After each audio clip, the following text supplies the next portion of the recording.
Tony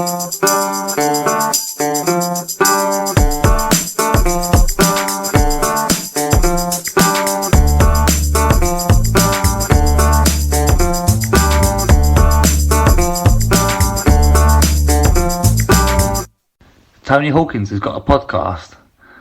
I hope he's better at this than he is washing the kit, because he was fucking useless. Well, since last week, Tony, any breaking news to discuss? Bloody hell, what a week it's been. Unbelievable, It has been a week. It has been a week of yeah. So, yes, the Queen died. She did, yeah, unfortunately. I'm not going to beat about the bush here, and I'll probably get, as the football parlance says, pelt us for this. But I'm quite a fan of the royal family, to be quite honest, you know. Well, I have to say, I was quite emotional when I heard. I did not expect that. Neither did I. I did not expect that at all. I mean, I say I'm a fan of them. I could take them or leave them, really. But when we were growing up, you know, back in the 60s in, like, Glasgow, we genuinely, at the top of our stairs, just outside the bathroom, of all places, you know, to put a portrait of the Queen, was indeed a portrait of the Queen hung up, like, in our house. You know, I mean, well, that's that was a thing, wasn't it? I mean, it still is for some people. You know, the old and the Charles and Diana plate and mug and that sort of thing. But no, it was. I even sat and watched her being driven through the A roads of Scotland. Yeah, it's beautiful, wasn't it? For hours. Absolutely beautiful country, isn't it, when you see it from there? The strangest thing... I was genuinely surprised at my own emotional reaction to it. I wouldn't say necessarily upset, but yes, I felt sad. The strangest thing for me was... It does feel like something's been taken from us, you know? Because I was off last Thursday and I was doing stuff and, like, you know, I don't know, read the Guardian or whatever, the Guardian website, and it came up. Suddenly it was all over Twitter, wasn't it? And I thought, I wonder what that is. I wonder if she's died. So I went on the BBC and it said, oh, she's under medical care, and I thought, bloody hell. And then you got downstairs and turned the telly on, and old Hugh Edwards is there, and he's got a black, you know, tie on, and I thought, wow, mate, you either made a huge error here, or she has gone. So we went out, we were going up to feed the horses at just after 6:30. We had the radio on, and it came on. And you know what?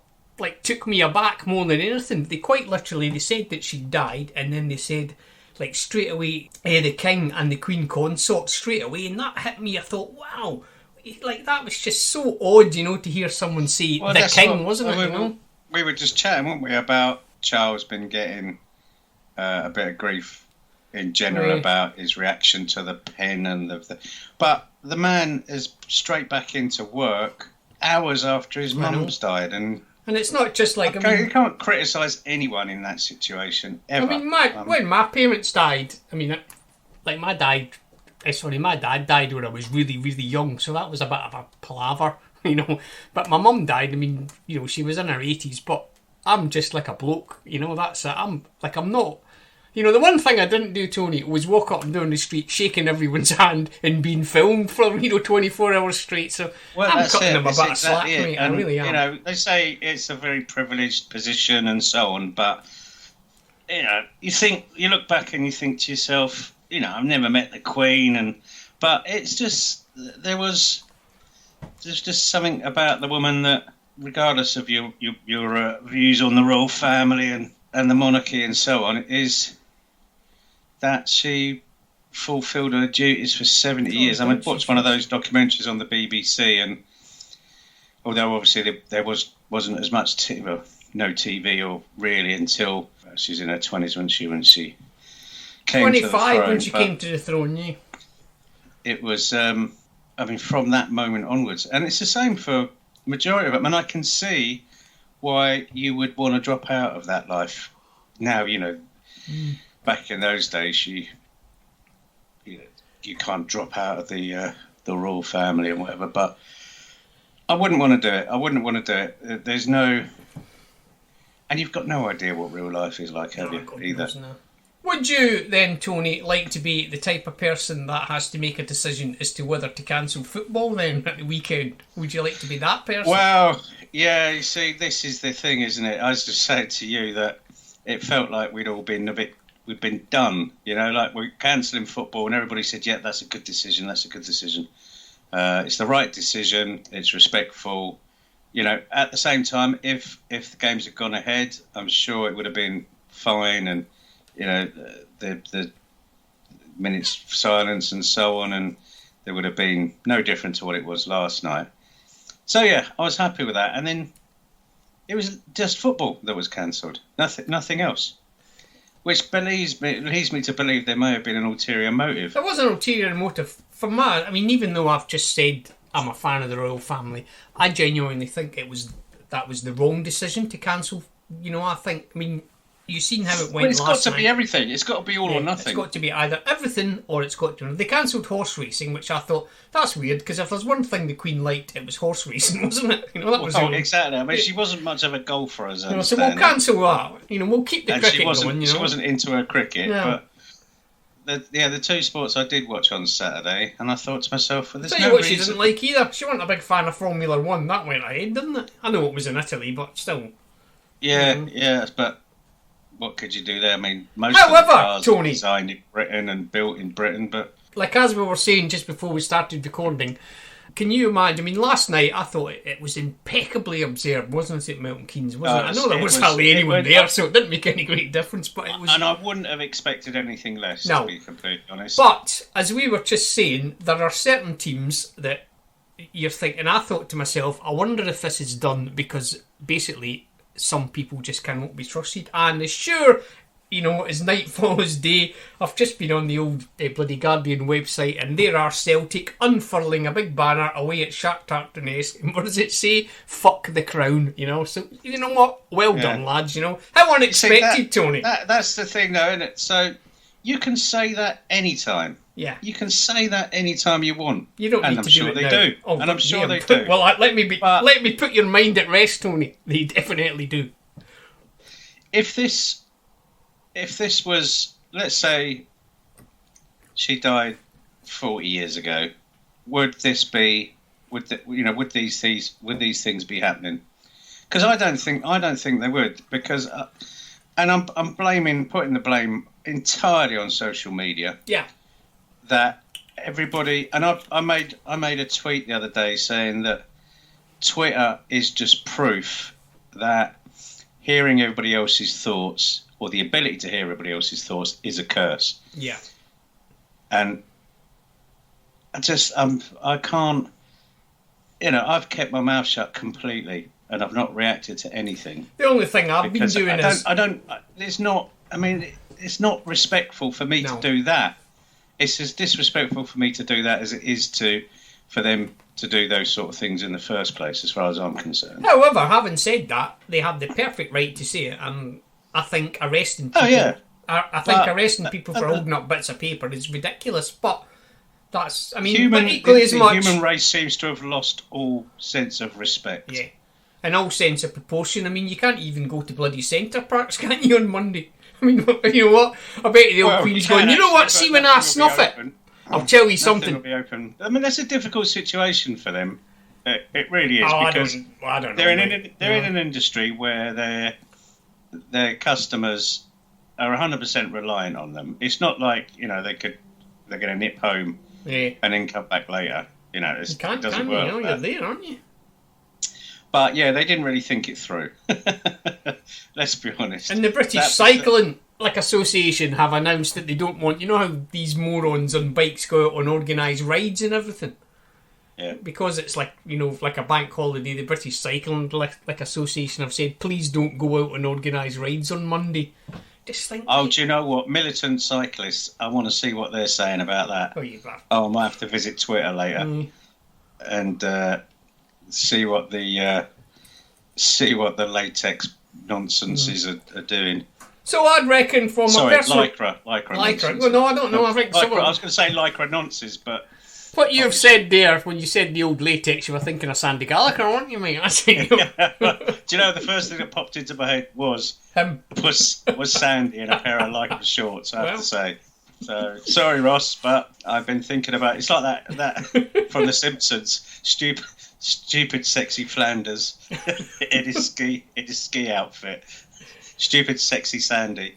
Right, so from a personal point of view, I genuinely think it was the wrong thing to do, but I can fully understand it, and possibly with the reaction of what you would have got up at Celtic Park, wherever they were playing, probably the best that football was, I don't know, suspended or postponed. Let me ask you a question. Right? If you're one of those people, whether you're a Celtic fan or an anti-royalist or whatever it might be, what could you possibly gain from doing that? Attention, Tony, because that's why they're doing it. I can see no gain whatsoever in doing that. You know, it is like going to someone's mum's funeral and just standing there and shouting abuse. Well, it is exactly that. It's not even like that. It is exactly that. It is somebody's mum's funeral. No, well, it's not like it's exactly someone's mother's funeral. You know, regardless of what you think of the monarchy and imperialism and God knows what, but fuck, mate, someone's just died. I know. That's what it is. People are idiots, mate. Simple as that. It is, but there's no gain. There's nothing to be gained from doing that. There really isn't. But anyway, shall we talk about football? Yeah, let's cheer ourselves up by talking about last night. Actually, no. Can we go back to death and royalty? Mate, I'll tell you what. I've got a fair few emails. Oh, I've got no end of tweets. You know, through. Got about 20 odd tweets. I've got a lot of tweets. So we can quickly talk about the game, I suppose, because there isn't a lot to talk about, and then we can move on to those. And I think we'll spend as much time as we can reading those out, Right, quickly about the match then. The worst match I can ever remember seeing in New Stadium was we played Yeovil one night. It was a Wednesday it was a Tuesday night. I don't know if you were kit man. It was pouring a rain, you know. It was a horrible, terrible, appalling night. We played Yeovil and it was just a drudge. I think possibly, and I know I'm saying it with recency bias, but I genuinely think last night was the worst I've ever seen us play. It really, I'm not saying that for effect. We were appalling. I think the Tuesday night thing does make it worse. Yeah, it does. You know, and indeed, it was raining last night, wasn't it? So you're getting into bed past your bedtime as well, and then you've got to go to work the next morning. And you know, and you know me, I am the ultimate optimist, and I always predict us to win, and I always think this will be the game where it all happens. I went into last night thinking, Mum asked me, what do you think will happen? I said, I think we'll lose tonight. I did see 2-0. That's not for any particular reason other than I thought we were probably going to lose, and we did. The most annoying aspect of last night for me, from a personal point of view, was the fact that I mean, even though we were rubbish, I thought that Bolton weren't really that great, to be quite honest. Were they really? A better team. They didn't necessarily have to be, did they? No. In fact, they didn't even, other than maybe a little bit in the first half, they closed us down. They used the high press with numbers as well. But I have got a theory on it now anyway.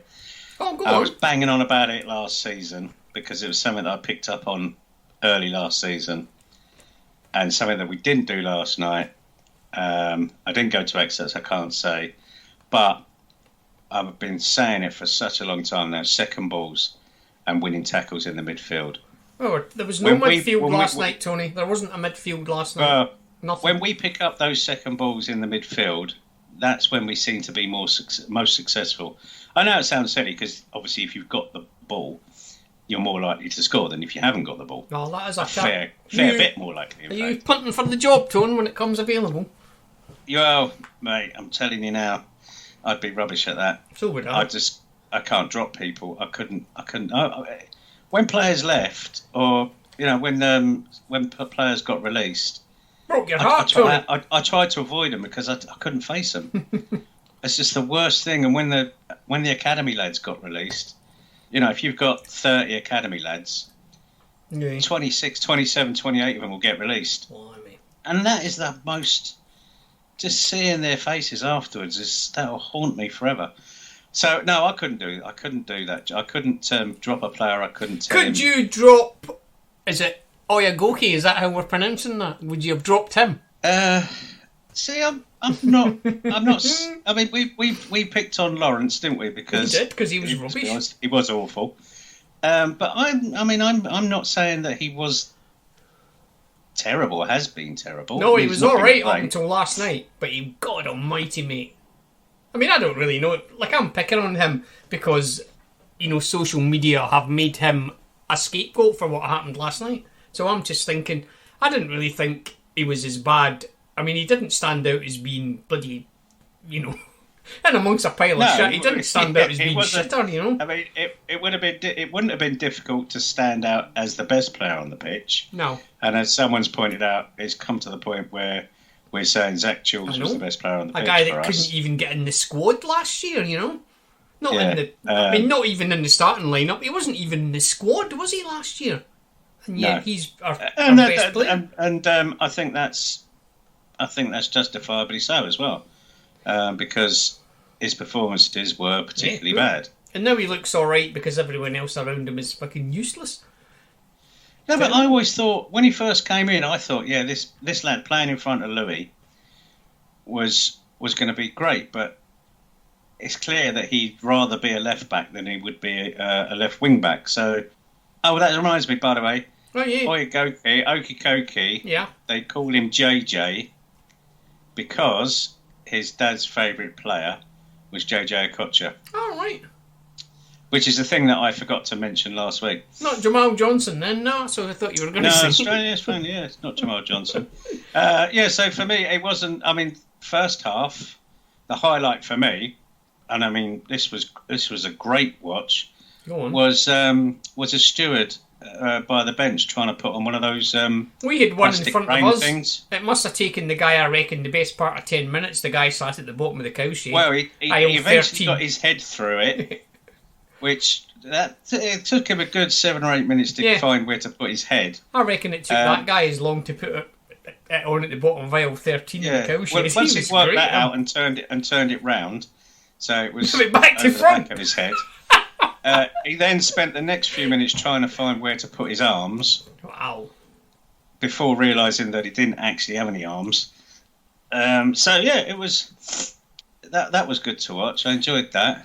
But I found the thing that annoyed me about last night was quite a lot of them seemed to be panicking and just hoofing the ball. But rather than hoofing it like, you know, I don't know, so it went 40 or 50 yards away, they just seemed to hoof it. It just seemed to go straight up, didn't it? And then come down and land about 5 or 10 yards away from where they were. Zach Jules got away with one early in the first half where he basically kicked the ball straight up, directly up into the air, and somehow managed to get a free kick for it.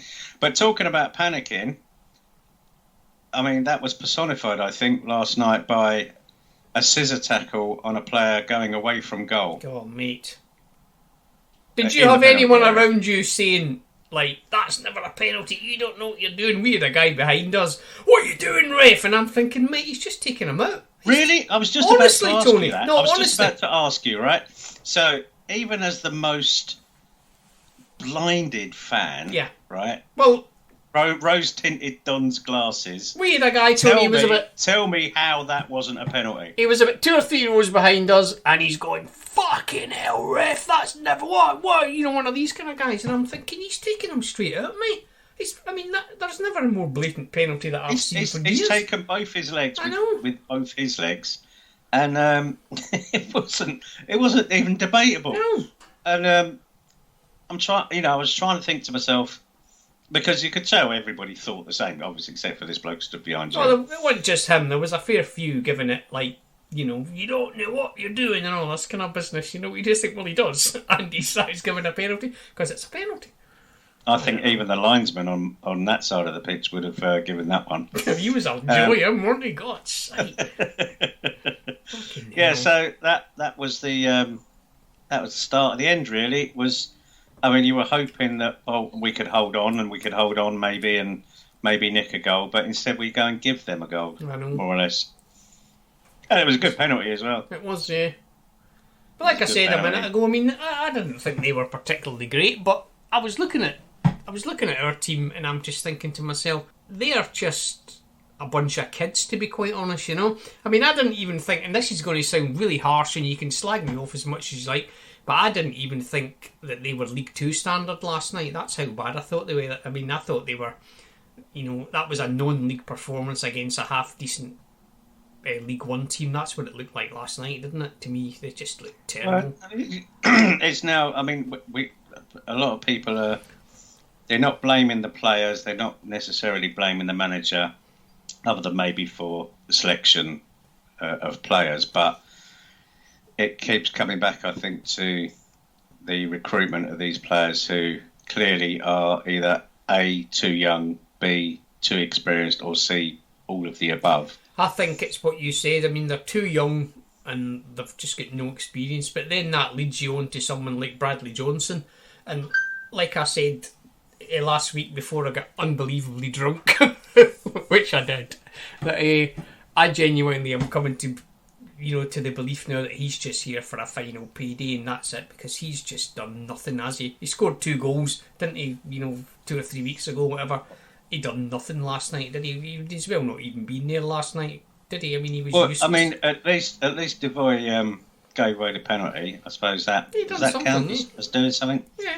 But yeah, it is up there, and I made comparisons with the Nielsen year, the Nielsen era. I think I mean, I left with just under 10 minutes to go. No, we have had a wee chat before, and I was going to go about 75 minutes, as Tony knows, because I would talk to him, and I thought to myself, I better stay, because like if something happens and then I'll do the podcast tomorrow night and Tony will slag me off, for going, and just like he's fucked off and I'm the one. Do you know the most damning thing I read? Down Saxon Street, mate, when you were thinking that. Yeah, no, I mean, Mum was quite happy to go after an hour. The most damning thing that I seen. She would have left after their penalty. The most damning thing that I seen last night was that young lad that runs Don's Action tweeted that he was home before the final whistle went last night, and that tells you something when that lad there couldn't even be bothered,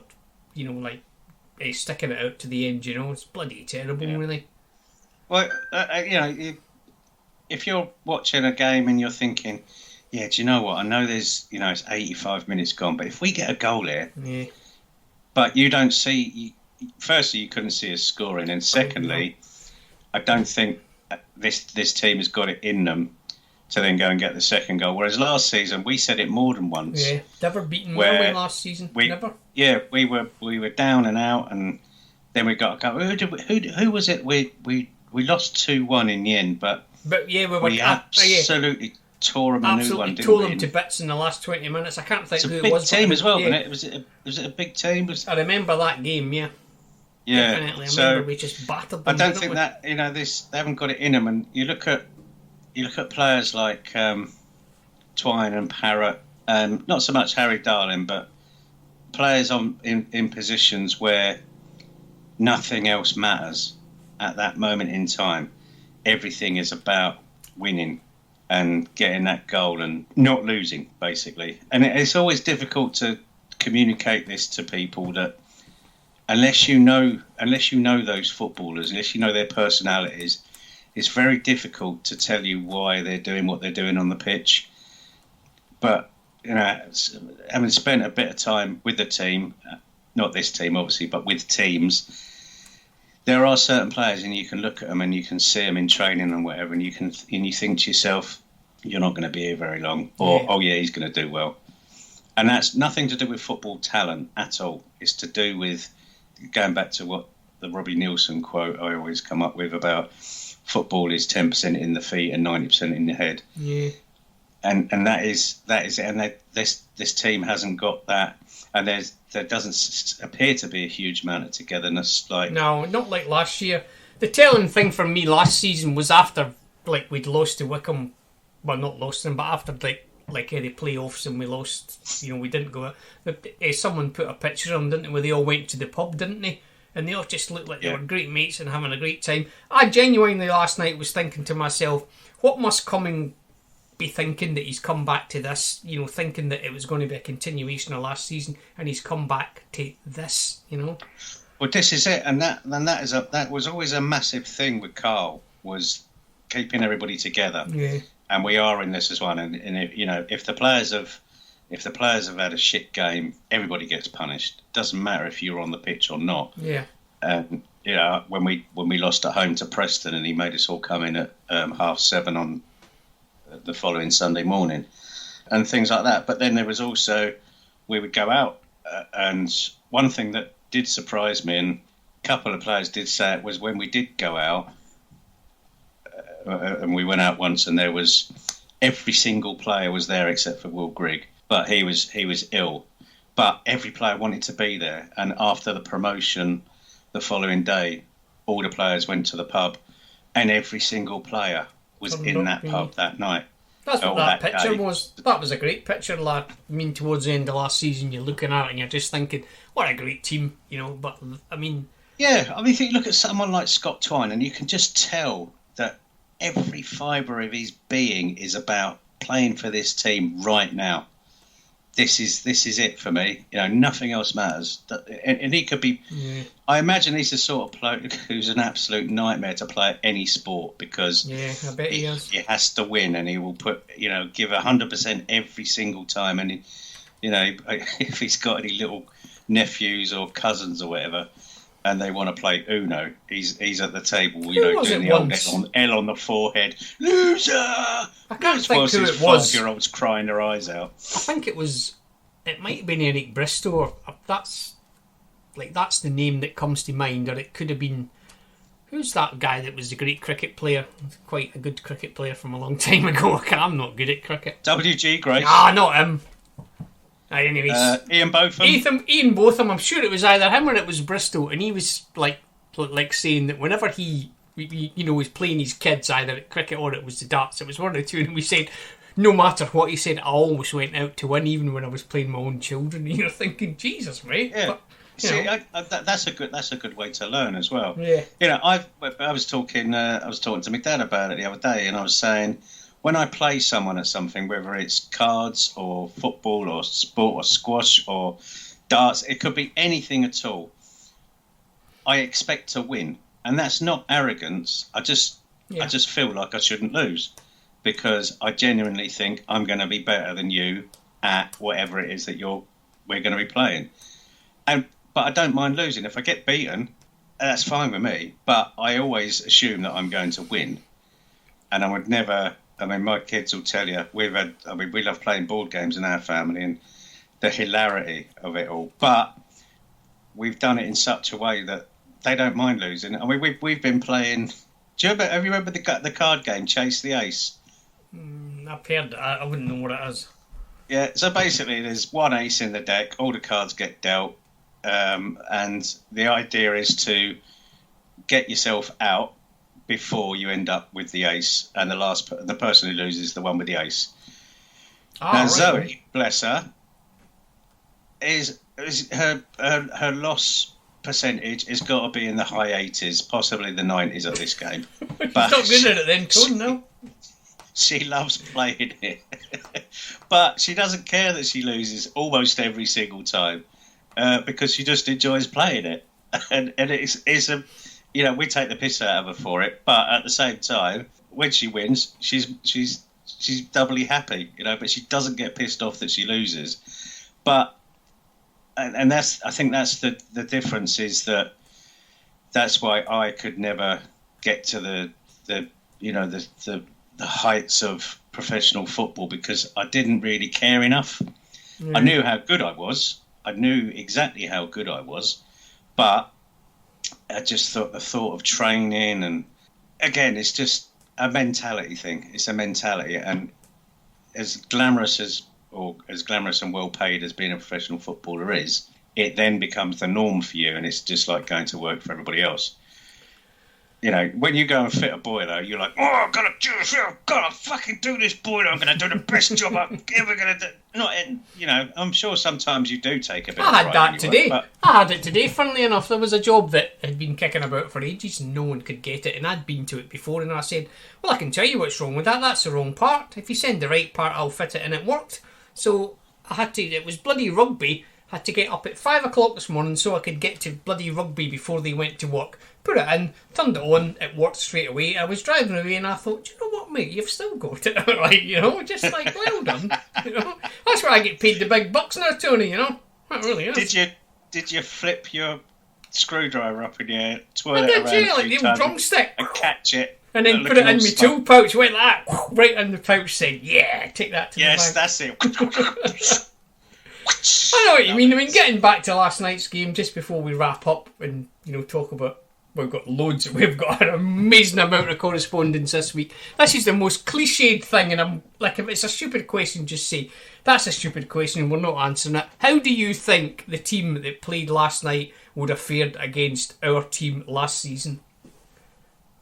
We would have comfortably beaten them, and we'd have had at least 75% possession. I reckon we would have done them about 5 or 6-0. Last season's team would have battered the team we put out last night. I mean, it's clear that there is a lack of experience and a lack of leadership. And I think, we've seen it before, that there is a distinct possibility that if we carry on the way we are, we're going to be in a relegation fight. Or we're in one at the minute, but it's relatively early days, isn't it? So I'm not. It is still relatively early and I'm not worried. We've got that going for us. Yeah, I'm not worried. And who knows? They might end up with this siege mentality. Everybody hates us, and you've got to instill that in them. But for me, at the moment, anyway, it doesn't feel like they've got that fight and that spirit. And for me, that's why I think that maybe Bradley Johnson isn't the saviour that we once thought he might be, because perhaps he feels, why am I running around at 100 miles an hour when these children basically couldn't care less, They're not reciprocating, they're not doing the same. But I don't want to be overcritical, but it's not good to watch. I'm not enjoying it. No, I didn't enjoy last. You know what last night was? Like, I spoke to someone today, like I mentioned him before. He's our wholesaler at work, and he's like a big Dons man. I went down there today, and he goes, "All right," and I goes, "Oh, did you go last night?" And he goes, "No, I was doing something else, and we were just chatting." Like it just like. And I goes, I'll be honest with you, mate, do you know what it was last night? It was really, really boring. That's what it was. It was like a boring night out, wasn't it? It really was. Terrible. It's like, how often do we say, "Oh, I wouldn't want us paid to watch that anyway"? No. That's us now. That is us, mate. And that comes up. I've got a tweet here. We'll start off with the tweets in a minute, but I'll read this one now. It's from Tassie, who you thought was a bloke, but certainly is a woman. I genuinely thought that was Stony Bloke. I did, but apparently she lives in Stony. It's Mrs. Stony Bloke. She lives in Stony. So apologies to you two. I won't give you real names. But apologies. I thought that Stony Bloke was Tassie. So anyway, getting back to like a boring game, what she said is she's never seen the cowshed and club reg empty so quickly before the final whistle. Fans will vote with their feet and walk-ups will be non-existent if this continues. I can't disagree with that. Well, even for a Tuesday night, 6,500. There wasn't 6,500 people there last night. I don't care of course there wasn't, because not all the season ticket holders were there. But at the same time, even counting them, you would have expected it to be at least 7. Yeah. But schools are back. People are off their holidays. Actually, I've got this is me leaving last night. What was that? With 82 minutes gone. I found a soundboard of lots of cartoon sounds. Oh, that sounds alright. Well, that's the old running thing, isn't it? Of course it is. Yeah. That one's a bit longer. That's the one you want to keep, that one right there. Play that one again, Tony. Play that again. That's me tiptoeing out. Okay. That's the one. I think that one's called Sad Trumpet, isn't it? Oh, God, that is it. If you want to know what last night's was like, it was that. That's what last night's game was like. A sad trumpet. Bloody terrible. That's what it was. Right, shall we crack on with all these millions of emails and tweets we've had? Yeah, hold on. Oh, hang on. I love that one. Right, so what do you want to do first then? So, well, I put a tweet out this morning saying if anyone... Do tweets then. Do tweets first. Right, I've got one. Remember Artem that turned up on the podcast one night? Oh, yeah, Artem, yeah. His girlfriend... I think his girlfriend, as a birthday surprise, arranged for him to come on the podcast. But that was one of the highlights of his birthday that night. Well, I mean, you can't have had many. I mean, I actually had a McDonald's birthday once where I got to make burgers, and I can't imagine that the excitement that I felt at that point was as much as the excitement he felt being treated to a night on our podcast in your shed. That's when we used to do it face to face in the old shed. Yeah, he was all right. In the old shed, yeah, on the sofa, the comfy sofa. Anyway, Artem says that he's mostly concerned about two things. Firstly, how much our playing style has regressed from last season, and secondly, the lack of grit, passion, commitment, leadership shown.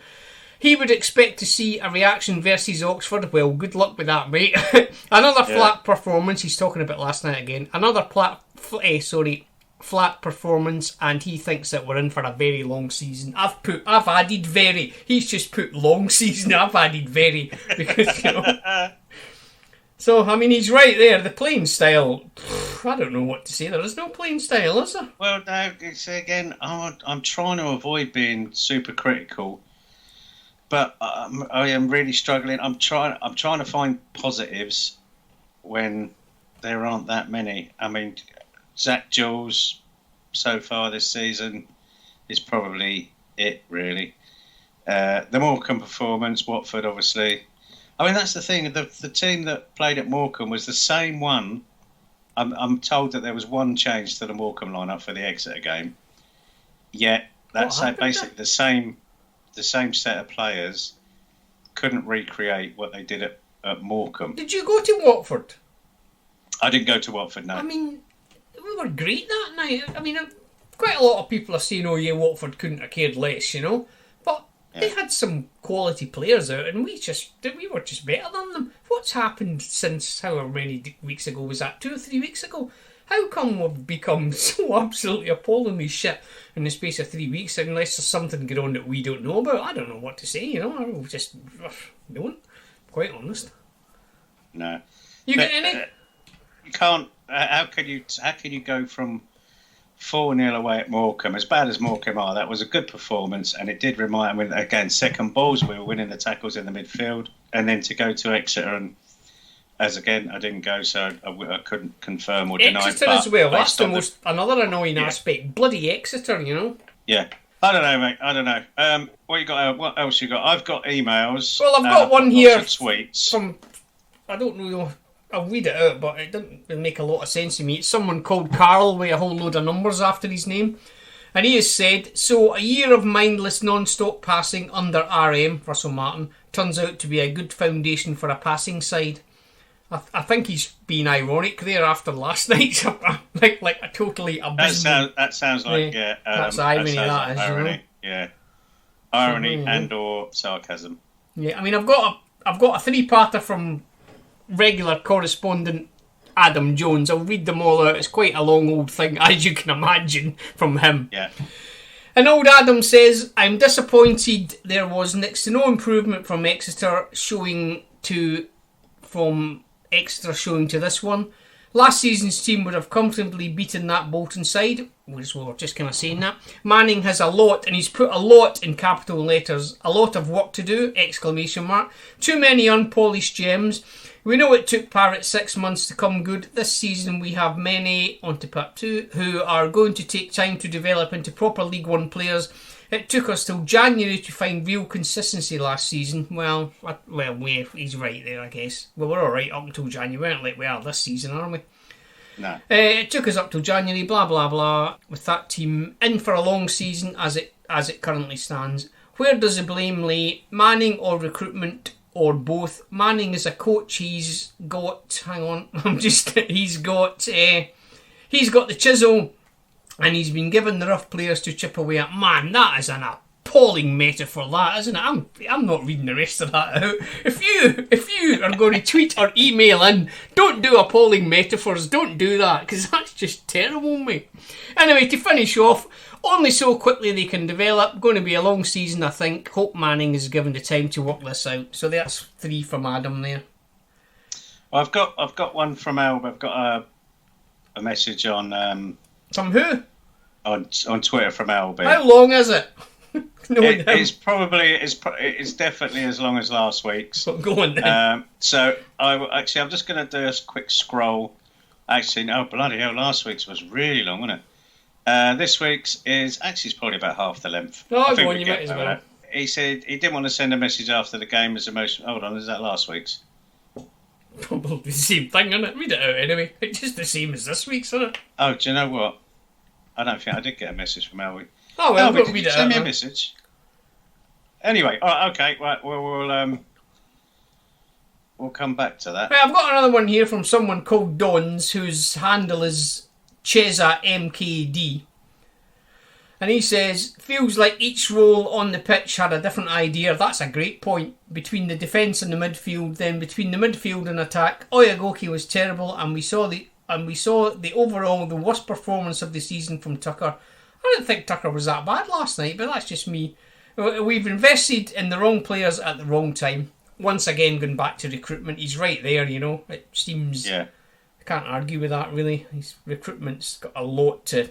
It's early days, Tony, and it is only a game, so let's not get too excited. Well, yeah, I didn't think Tucker does bad. I have got Albie's message here. I, for some reason, thought that Twitter messages list started at the top, but it's actually at the bottom. Is it? Oh, that's rubbish, Yeah, so he said, turgid is a kind way to describe that.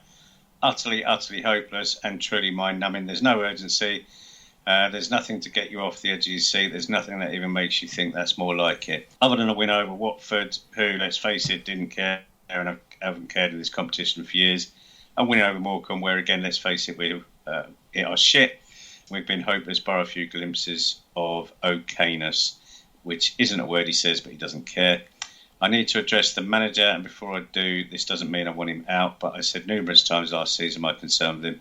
I feel he got it totally wrong over the summer, next to no pre-season games, presumably to spend more time on the training field, yet we look like we're still lost. The signings are absolute duds, and we're clearly shit scared. Nobody's grabbing the game by the scruff of the neck. And why is that? Why has Manning, along with Sweetin, collected a group of players who are so undercooked, and why aren't they getting better? What is Liam doing to change this, and why do we look so bad so often? Eventually he has to shoulder some blame for the side, because you can't expect young players to be ready to fire unless you have a plan of action. And unfortunately, I cannot for the life of me see what the plan is, and it's only going to get worse. I do hope it gets better, but sentimentality only goes so far in football, and I can't be asked to see my club slide and get cut adrift because of a nice guy we met 12 months ago. Yeah, it's obviously going to be tough, and not even the losses. It's not the losses, it's the manner of them. Lifeless, dull, and it's easy to compare it to Nielsen, but Nielsen had no credit in the bank with the fans. Liam does. It doesn't feel toxic yet, but I fear we aren't far away, and that's a sad way to go. The signings I alluded to are just shocking, and not one has seriously impressed consistently. Some have shown flashes, but by and large, it's been mediocre at best. Okey-Kokey is so poor.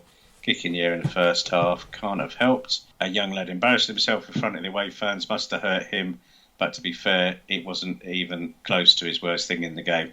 That's a bit harsh, but probably Who's he talking right. about, But at the sorry? same time, I thought he just got up and ran off. Okey-Kokey when he did the air kick right in the corner in front of their fans. I don't remember that. I'd probably Yeah, zoned I out by do then. now, yeah. Dennis, whilst admirable, panics too often and shows inexperience. Also, we should come back to his dive right towards the end. Okay. A few fans have picked up on it, and I agree. Basically, he just fell over because either he didn't know what to do or he was running away from goal. I don't know, but it was a terrible dive. He busts a gut and he tries. Come dog impressed again, but I shouldn't have to explain that why that's a worry. Well, I say impressed, but he came for that second goal and didn't get near it. Yeah. He did a If he'd good have 1 stayed and on 1, his didn't line, he? he might have had a chance of saving it. I remember they went 1 and 1 through, didn't he? And he made a remarkable save when you just thought, oh, here we go, here's another one. He did a brilliant save, I remember that. Yeah, it did make one really, really good save. That was at their end. Either a January rebuild is on the horizon, we're sleepwalking towards relegation battle. And no, it's not too dramatic to say. I'm judging that on what I see, and the Bolton fans were singing "You're fucking shit" and going down. Agreed too. It's September, and they've already decided they're beyond help. I'm going on Saturdays. I'm not going Saturdays. I've chosen to work instead of going. Sorry, it's long, JT, but Tony wants fan reactions, and this isn't a quick one to digest. Fair It's enough. a horrible fucking atmosphere. It's a horrible at the moment. Nobody wants to be there, fans that is, and some of the players look like they're barely being coached. And whilst I'll not say that they want to be there or not, or try. Tony will agree that's scandalous as a claim. They just sort of like don't know what's being asked of them. And we've got no style or identity, and all the hard work over the past 2 years looks like it's been undone. Stop singing that pass the ball like Liam Manning's song, because it's just ironic. We aren't a passing team. Sorry again for the rant, he says, but it's impossible to keep this situation short. Keep up the good work. Thanks, Albie. I think Albie's pretty much said everything that everybody's thinking, even hasn't he, though it was in one message there. remarkably long, I can't disagree with anything he said. Right, No, I've got one here. He's covered everything, basically. I've got two actually from Jonathan Harris, but he's sent them like at an hour's apart. So I'll read his latest one first. Like, I put out a tweet saying if anyone wants to talk about last night, and he has said one tweet would not be long enough to answer this. He would like to apologise to Smith, who he accused of giving the penalty away when it was actually De Boy. So that's what he said. And I've got one here from our biggest fan. Who's our biggest fan, Tony? Is it me? No, apart from your good self. Is it Stairsy? It's Stairsy. Yay, Stairsy! And old Stairsy, whose real name is Peter Holmes, and old Pete says, overall, just a sense of frustration, but we will get better as the season moves forward. There's a man there, Tony, whose glass is permanently half full, isn't it, honestly. I don't know where you were last night, mate. Honestly, God almighty, Stairsy. I've got one here from Josh Hannigan. He says, the recruitment's been shocking this year. The players we've brought in are simply not good enough. Some new players have shown potential, but none of them look like they will bring an instant impact into the team, especially the attacking options. And that's a big place. Well, it's a big area where we're lacking at the moment, isn't it? And like I say, Dennis will give you everything, but sometimes he looks a little bit lost and lonely as well. Because I thought there was a disconnect between him and Greg last night. Who's that? Sorry? Greg and Dennis. Yeah, I mean, yeah, there was. John Cook Goldsmiths. That's not a description. Is that not his job? No. Right. No, I think his name is John Cook Goldsmiths. Oh, that's a great name. But he could work for Goldsmiths. Anyway, he says 2 words: shocking performance. That's all. That's all the email says. Short and to the point. It's from Eddie. It says Eddie, so it could be John Cook Goldsmiths or it could be Eddie. He just says shocking performance. # bring back Nielsen. I mean, you have to get to some sort of level of desperation. I mean, it was bad, but I wouldn't go that far. Right, I've got one here from someone called Mark L. It's either Markle or Markel, but his Twitter handle is Mark_104. And he has said, not enough ideas in the attacking third, and when we had the odd counter-attack, it always fizzled out due to poor decision-making. Spot on, mate. That's exactly what happened, you know. As soon as we got to the other end of the ball, the other end of the pitch, they just took it off us, didn't they? And that was that. We'll take that. Thanks for bringing it up to us. Thank you. We will now go up the other end and do something with it. I think you've got the ones that... Oh, I've got Adam Jones ones you did where you replied. I've got another one here from Jonathan Harris. His first one he sent, and he says, I can take losing. Last night, though, the lack of closing down, shirking 50-50 challenges, lack of desire and poor passing is a huge concern. Zach Jules I thought was brilliant. Jesus, mate, you've got a really bizarre definition of brilliant there. But anyway, back to say, Zach Jules you thought was brilliant last night on the pitch and in the post-match. I've not watched his post-match, but apparently he was quite honest. So I've heard, yes. So I've heard. I mean, I will say that the players are definitely more forthcoming with their real thoughts, and there's not a lot of media speak when it comes to doing these post-match interviews. I wish I'd never put that tweet out now. I've got loads still to go. I might as well crack through them. One here from... I've got one here. I've got an email. One more email from Matthew Thorne, Matt. I'll tell you what, we'll keep this one till last then. Right, I'll read these then. I've got another 3 or 4 to go. One here from Fraser Wiley, and Fraser says, like, inverted commas, when do I have to come here and watch this again? He said in a dejected voice. There was no positives. I like that. There was no positives from last night. Our biggest problem is we have nothing in the centre of the pitch. I'll be honest, we've got bigger problems than that. And we have no width. We seem to be playing a flat back 5, pressure building on these young lads. I'm going to crack on with the next one where I will be here all night. One here from Mark D, and Mark says, lost the plot, hitting it long because our midfield is now so poor and ineffectual. What has happened to the recruitment, because this bunch of players may collectively be the poorest we have ever assembled. Long hard season ahead and some really difficult games in the coming weeks, and I've got one, oh god no, I ain't got, Jesus Christ, there's loads, Tony. Shall I read another couple out and then the rest of the guys? Yeah, I'm sorry. we've got a couple of other things to cover. Yeah, we have. God's sake. Right, here's one from MK Don's Paul, and old Paul says, review of the Bolton game. Let me use the same 2-word review I used for the Spinal Tap album, Shark Sandwich, Shit Sandwich. How many games have you been to where our fans are shouting for the final whistle?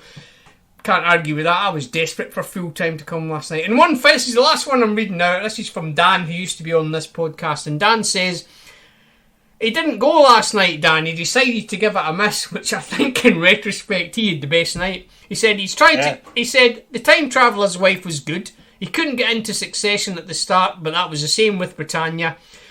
And he thought all of that was still better than the thought of attending. So there you go. I'm not reading any more out. I'm sorry. I did ask if I can't. You should stick with Succession. Oh, well, I told you, Tone, but you wouldn't listen. Well, obviously you have listened because now you've watched it. I did watch it. And is it good, Tony? So, email from Matt. Remind me, we do need to come back and do the fans forum because there's a couple of things there. This podcast is going to be an hour and a half long. Forgot all about that. We need to talk about.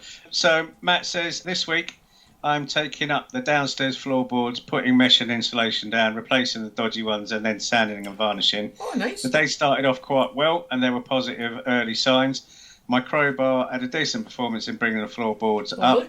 Bar a few tricky ones around the fireplace. It works very well getting into the tricky. I can tell you why it's hard round the fireplace, Tony. Yeah. Because there's concrete around fireplaces so that it doesn't burn the wood. Anyway, carry on. We said there's a few pockets of space, but tricky pockets of space between the boards. Yeah. But help with the versatility of the rubber mallet. A great partnership together, which contributed to the overall performance and the result. Unfortunately, I lost many of the class nails, which was disappointing. That always happens.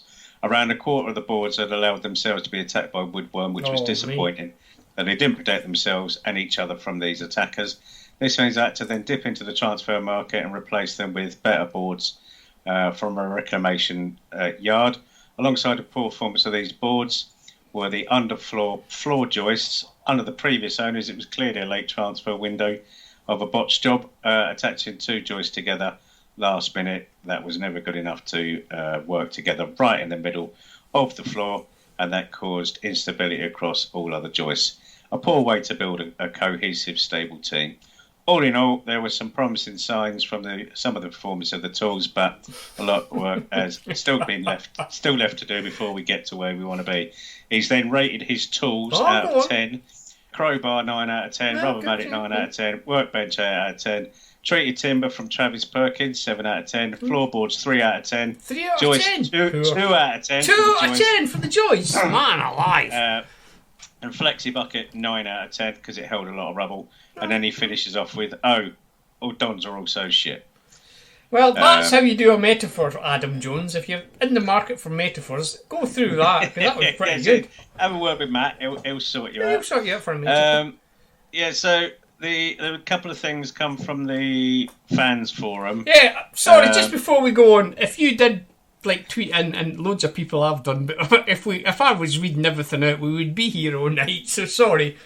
Yeah, but that's not to say that you shouldn't continue. Oh no, continue doing it, and we'll ignore you like I've done this week. There was a time where we didn't get a single email. So it's like the forum, isn't it, Tony? It's like the concrete roundabout. It's only really busy when we're shit. For the last 12 years or so, up to about 3 weeks ago, that is, when we got nothing from you.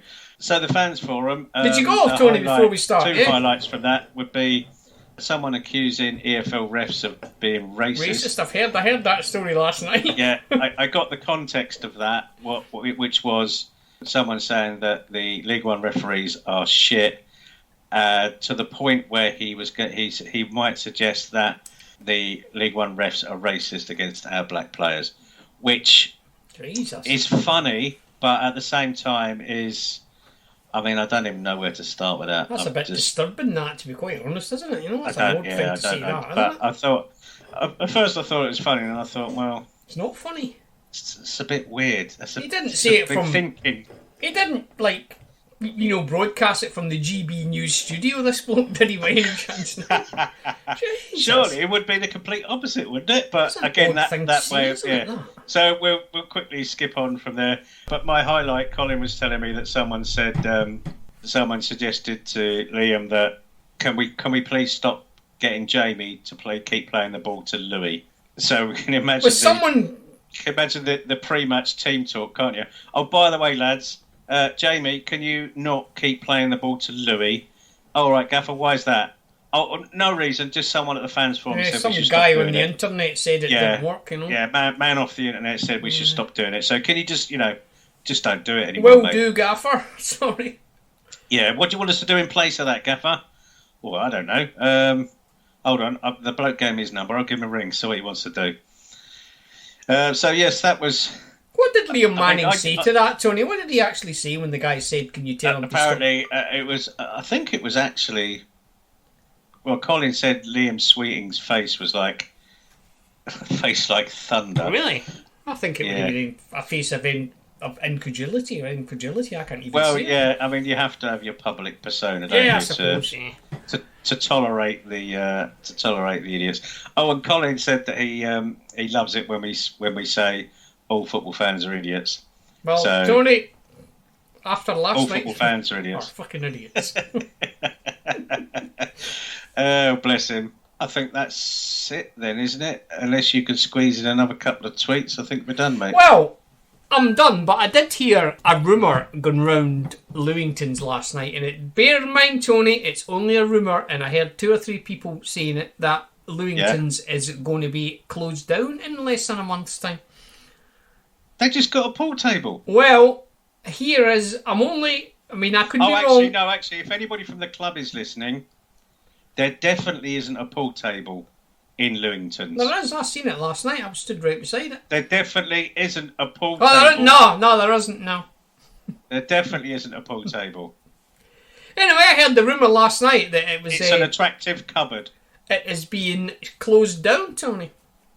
Any particular reason? Something to do with the council, but I mean, I'm only picking up this third or, possibly fourth or even fifth hand, so I don't know, but I did hear it from 2 or 3, separate individuals that said that it's been shut down, something to do with the council. So, in the next month? Well, that's what I heard. 30 days they've got to either sort out what the issue is. No one knew. It's like Chinese whispers. It could be a load of nonsense, but I did hear it. Yeah. And I'll be honest with you, one of the people I heard it from, I would genuinely believe them when he said it, because I said, really? Well, I don't know if that's right. I'll be disappointed, because obviously I think it's a great asset for the club, but I mean, I'm only saying what I heard. It could be wrong, but that, like I said, 2 or 3... Well, if it is, then I hope plans are being made for some sort of replacement, because it can't be the Cowshed Bar, because that doesn't open as early as Lewington's. There's nothing else around the stadium. If it does shut down, what would they do with all those couches and tellies and stuff? Sell them? Well, I'll have tellies. Actually, I don't need the tellies. No, I don't need a telly. I've got loads of tellies. I don't need couches. I've got astoners. I don't need anything. I'd have Willie Galee's gloves back. I'll take the framed photo of the 2014-15 squad.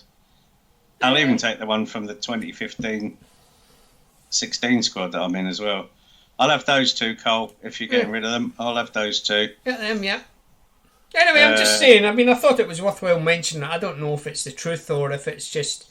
Well, it'd be interesting to find out if that is true. Because if that is the case and it's 30 days away, then surely we need to be told. And if there are going to be alternative arrangements, because this is something that's been dragging out for years. I know, trying to get something half decent, and then you get something decent. And not even half decent. Something that's taken away again. It's not even half decent. It's better than decent in that place. It's a great place to go, but I mean, I'm only saying I could be wrong, Tony. The half-assed effort that we did get, the red dot bar has been given to the hotel. So, what's the plan? Come on, people. What's the plan? So, if you are from the council and you're intending to shut Lewington's down, please send us a tweet, but don't make it a long one.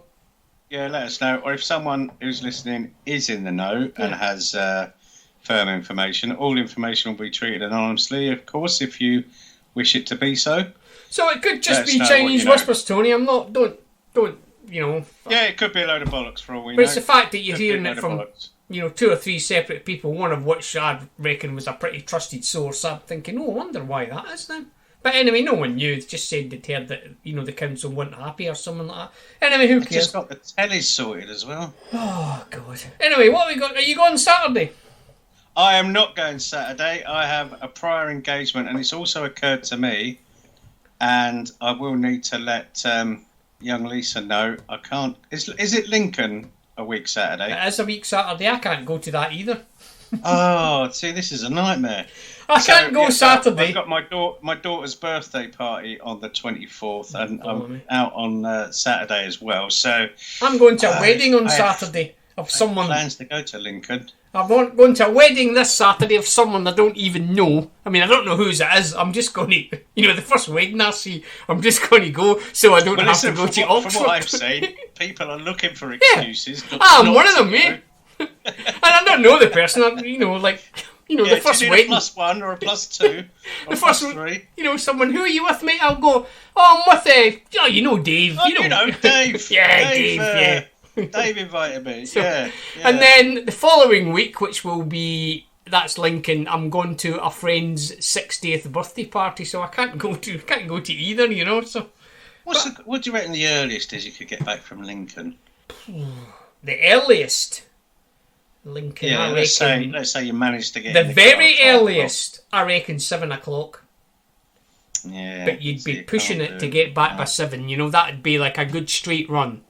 Quite a trek to Lincoln, innit, Well, in which case then I'm not going to Oxford or Lincoln. So as you have so faithfully and wonderfully done recently, readers, please do send us your match reports. You know the score.